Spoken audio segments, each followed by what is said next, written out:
ગીતા, હું જીતી ગયો. મારી સાથે ચેલેન્જ લગાવે છે. મારી જિંદગીમાંથી નીકળવા માટે તૈયાર થા. હવે હું મારા ઘરમાંથી બહાર કાઢીશ તને.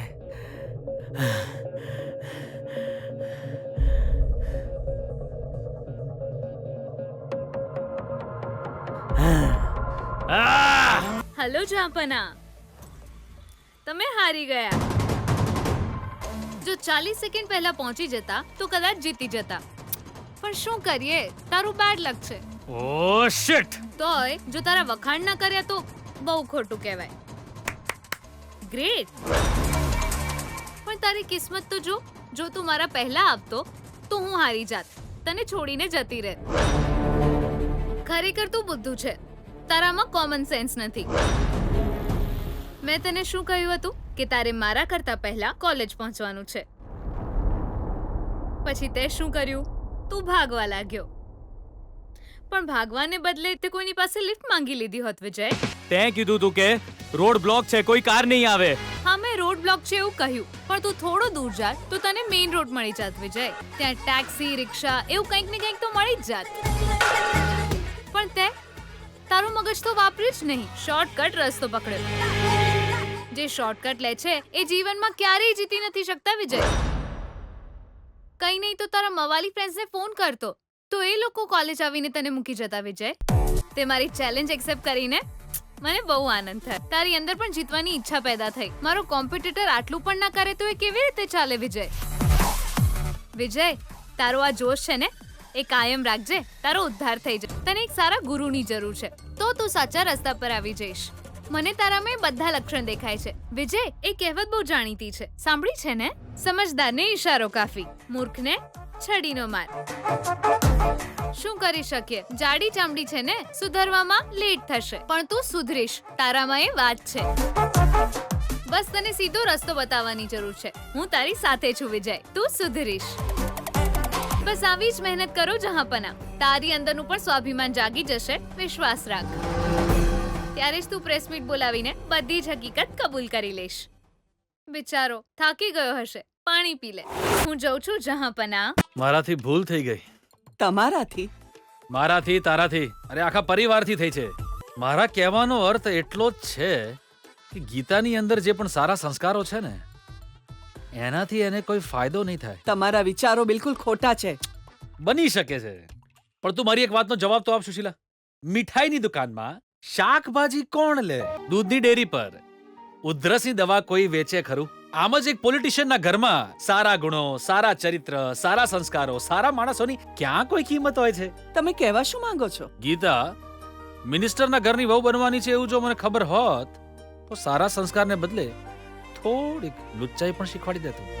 એના દિમાગમાં એક નાનકડો સ્વાર્થનો કીડો પણ નાખી દેત. અને આ સારા સંસ્કાર છે? જે વાતો સાંભળવામાં ખરાબ લાગે એ ખરાબ જ હોય એવું નથી. જો કોઈ એમને લાંચ આપે છે એવું માની લો તો વહુ હોવાના નાતે ગીતાથી એનો વિરોધ ના થાય.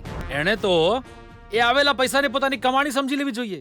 આવા વિચાર એનામાં હોવા જોઈએ, પણ નથી. આ લોકો તો સમાજ સેવા કરે છે. આનું પેલાનું બધાનું થૂકેલું એમના ખોળામાં આવીને પડે છે. આને સ્વચ્છ કરીને રાખવાનો ગુણ તારી દીકરીમાં છે ના. એને તો ખાલી જ્યારે કોઈ મુશ્કેલી આવે ત્યારે એની સામે મજબૂતીથી લડતા જ આવડે છે. પણ એની આ આદત આ ઘરમાં નહીં ચાલે. આપણી બિચારી ગીતામાં આ બેઝિક ક્વોલિટી જ નથી. જેવી તક મળે એવું કોઈ વસ્તુ પર કબજો કરતે કરાય એ તો એને આવડતું જ નથી. સમયની સાથે ચાલવું ને સમયની સાથે બદલાઈ જવું આ પણ નથી આવડતું એને. મહેનત કરીશું તો ફળ મળશે એવું વિચારીને લાઈનમાં ઊભી છે, પણ ફળ પાસે જવાનો એક શોર્ટકટ પણ હોય એવી ખબર જ નથી પડતી. અને શોર્ટકટ મતલબ ખોટા રસ્તા પર ચાલવાનું ને? આ સારું કહેવાય? પૈસા આપીને જે રસ્તે દર્શન કરવા જાઓ છો ને એને સ્પેશિયલ દર્શનનો રસ્તો કહેવાય, ખોટો રસ્તો ના કહેવાય. આ જ્ઞાન આપણે આપણી દીકરીને આપ્યું જ નથી એવું વિચારીને મને બહુ પસ્તાવો થાય. યાર, તો વિજયનો મજાક ઉડાવી રહી હતી? એ ચૂપચાપ ઊભો રહીને જોરથી હાફી કેમ રહ્યો હતો? બિચારો, મારી સામે જીતવું હતું એને. મારી પહેલા કોલેજ પહોંચવા માટે ભાગીને આવ્યો હતો એટલે થાકી ગયો. એને ભાગવાની જરૂર શું હતી? કાર નથી? એની કાર રસ્તામાં બંધ થઈ ગઈ. તો એ મોટી મોટી વાતો કરી રહ્યો હતો. મેં કીધું કોલેજ પહેલા પહોંચીને બતાવ તો હું તને છોડીને જતી રહીશ.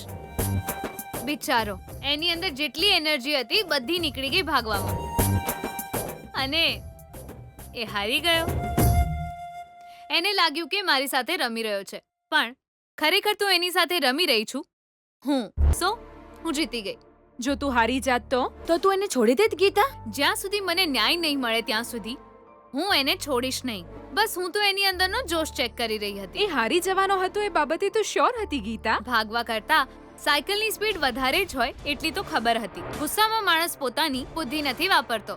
એ સમયે પોતાની કોમન સેન્સનો ઉપયોગ નહીં કરે, ખબર જ. અને એટલી સમજ એનામાં છે જ ક્યાં. સારું, ચલો ક્લાસમાં જઈએ. એ ગીતાએ તને ફરીથી હરાવી દીધો. એની વાત સાંભળીને તારે ભાગવાની જરૂર ક્યાં હતી? મારી જિંદગીમાંથી જતી રહે એટલે.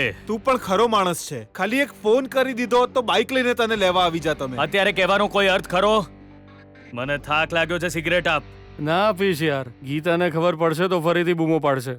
એને તો હું કેટલું ટોર્ચર કરી રહી છે એ મને.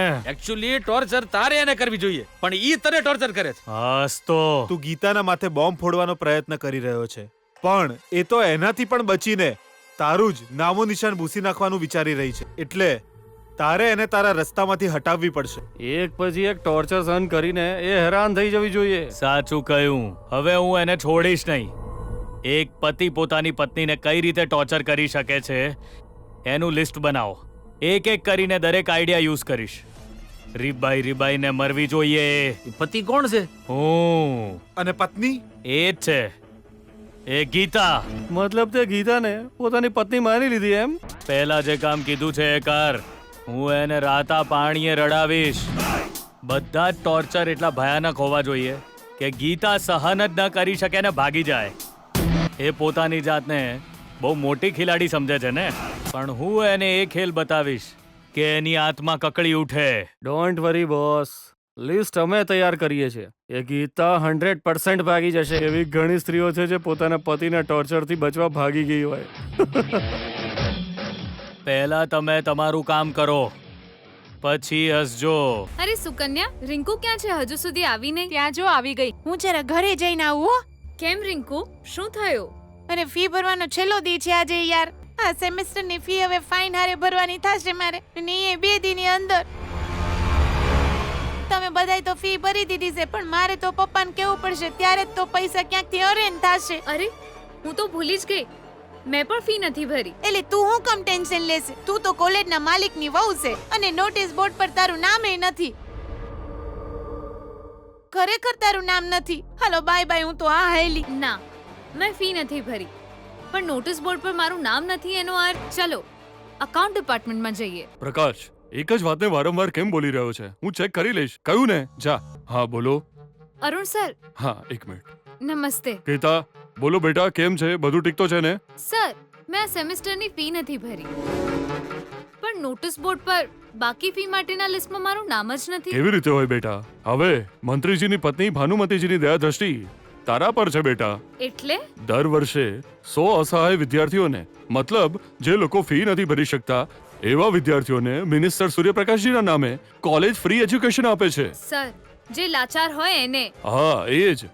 આ લિસ્ટમાં મને તારું નામ પણ એડ કરવાનું ભાનુમતીજીએ ફોન કરીને કહ્યું હતું. અમે એ 100 લાચાર વિદ્યાર્થીઓમાંથી એકનું નામ કાઢીને એમાં તારું નામ ઉમેરી દીધું. એ લિસ્ટમાં મારું નામ એડ કરવાની ક્યાં જરૂર હતી? હું તો એમના ઘરની વહુ છું. મને તો એ વિશે બહુ ખબર નથી. બની શકે ટેક્સ બેઝ એડજસ્ટમેન્ટ હોય, એવું જ બીજું કંઈ કારણ હોય. તું એ જવા દે. તારે પૈસા ભરવાની જરૂર નથી. તું એન્જોય કર. આ શું ગીતા? મતલબ એમણે તારા માથા પર લાચારીનો થપ્પો લગાવી દીધો. તું લાચાર કેવી રીતે હોય? તારા પપ્પાના પૈસા લીધા વિના ફૂલ વેચીને તું તારા પૈસે ભણી રહી છે. અરુણકુમાર સર, શું થયું ગીતા? એ લિસ્ટમાંથી જેનું નામ કાઢી નાખ્યું છે એનું નામ પાછું એડ કરી દો. મારું નામ એ લિસ્ટમાંથી કાઢી નાખો. હું ફી ભરીશ. આ તું શું કરી રહી છે બેટા? પ્લીઝ મારી વાત માનો સર. યોર વિશ. લાચાર વિદ્યાર્થીનીને નમસ્કાર. શું કહેતી હતી કાલે? મારી મમ્મા પણ તારી સાઈડ આવી ગઈ છે. તારું મહત્વ એ સમજી ગઈ છે એમ? હવે સમજાયું ને તને મારી મમ્મા તને કઈ નજરથી જોવે છે? લાચારની જેમ. આઈ મીન એ તને એક ભિખારી સમજે છે. તને એક તક શું મળી, તું તારી ઓકાત ભૂલી ગઈ, માથા પર શિંગડા ઉગ્યા. હવે આ તૂટેલા શિંગડા લઈ બેસ ખૂણામાં. નીકળી ગયો ને ઘમંડ. જીવનભર રોતી રહીશ એવું ટાઇટલ મળ્યું તને. લાચાર ભિખારી. સ્વાભિમાનની વાતો કરવા વાળીના મોઢા પર ગોબર પડ્યું. આ છે મારી મમ્માની તાકાત. ગીતા ક્યાં જઈ રહી છે? હું બહુ જ જરૂરી કામ કરવા જઉં છું. મને મળેલું ટાઇટલ પાછું આપવા. જે રીતે તું મને જોઈ રહી છે, મને એવું લાગી રહ્યું છે કે તારી કિસ્મતે તને લાત મારી દીધી છે. ઠેસ મારી કિસ્મતને નહીં સાસુમાં, મારા સ્વાભિમાનને પહોંચી છે. Very good. જેણે આ કામ કર્યું છે એનો એડ્રેસ મને આપ. હું એનું સન્માન કરીને આવું. એ કામ તો તમારું છે. ઓહ, મતલબ મારું જ સન્માન મારે કરવાનું છે એમ? કોઈ કારણ વિના સ્વાભિમાની વ્યક્તિને હેરાન કરે તો એને સન્માન નહીં, અપમાન મળે. ઓહ, મતલબ તારું અપમાન થયું છે? ના, તમારું થવાનું છે. શું કહેવા માંગે છે તું? હું લાચાર છું એવો નિર્ણય લેવા વાળા તમે કોણ? તમને કોણે આ હક આપ્યો? ઓહ, કોલેજ જે વિદ્યાર્થીઓને ફ્રીમાં ભણાવે છે એ લિસ્ટમાં મારું નામ કેમ એડ કરાવ્યું? ઓહ, તો એમ વાત છે. જ્યાં મફત મળતું હોય ત્યાં દોડીને જવાની તારી આદત છે ને, એટલે તને ભિક્ષા આપવી એ તો મારું કર્તવ્ય છે ને. આ ગીતાએ મહેનત કરીને લોકોને આપ્યું છે, પણ ક્યારેય કોઈની પાસે મફતનું નથી લીધું. ભિક્ષા આપો કહીને કોઈની સામે હાથ નથી ફેલાવ્યો. એક મોટા ઘરની વહુ બનીને તારી જિંદગી સેટલ થઈ ગઈ એવું વિચારે છે ને? મારા દીકરાના વિડીયોને હથિયાર બનાવીને તું અહીં મફતમાં રહેવા આવી ગઈ છે. એને લાચારી જ કહેવાય ને. તને આ ખોટું નથી લાગતું? હું અહીં મફતમાં રહેવા નથી આવી. તમારા દીકરાએ જે કર્યું છે એનો જવાબ આપવા આવી છું. જ્યાં સુધી મારા પર લાગેલો કલંક દૂર નહીં થાય, હું અહીંથી નહીં જઉં. તમારા દીકરાએ મારી ઇજ્જતને ઉછાળી છે અને તમે ઠેસ પહોંચાડી છે મારા સ્વાભિમાનને. હા તો? મારા સ્વાભિમાનને જે લલકારે છે એને હું ક્યારેય નથી છોડતી સાસુમાં. મારા પિયરમાં પણ રોજ ફૂલો વેચવા જતી હતી.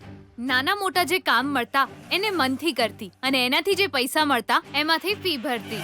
અને એટલું જ નહીં, મહેનતના પૈસાથી મારી બહેનને પણ ભણાવતી. ફી નથી ભરી શકતા એવા વિદ્યાર્થીઓને પણ ભણાવતી. અને ત્યારે ભણવા માટે લાઇટ બિલ, બસ પાસ એ બધાનો ખર્ચો હું જ ઉઠાવતી. આવી છોકરીને લાચારના લિસ્ટમાં નંખાવીને તમે ન્યાય કર્યો છે? આ મર્યાદા છે? મંજૂરી વિના અમારા ઘરમાં ઘૂસી જનાર છોકરી મર્યાદાની વાતો કરે છે? જ્યારે કોઈ વસ્તુ ઈમાનદારીથી ન મળે ત્યારે એને કેવી રીતે મેળવવી એ મને સારી રીતે આવડે છે. એટલે તમારી આ મહેરબાની અને આ અહેસાનને ઠોકર મારીને નામ કઢાવી આવી. એનો મતલબ આ વર્ષની સેમેસ્ટર ફી તું જાતે ભરીશ? હા. 2 લાખ રૂપિયા, 2 lakhs. માત્ર 2 જ દિવસમાં ભરવાના છે. તું ભરી શકીશ?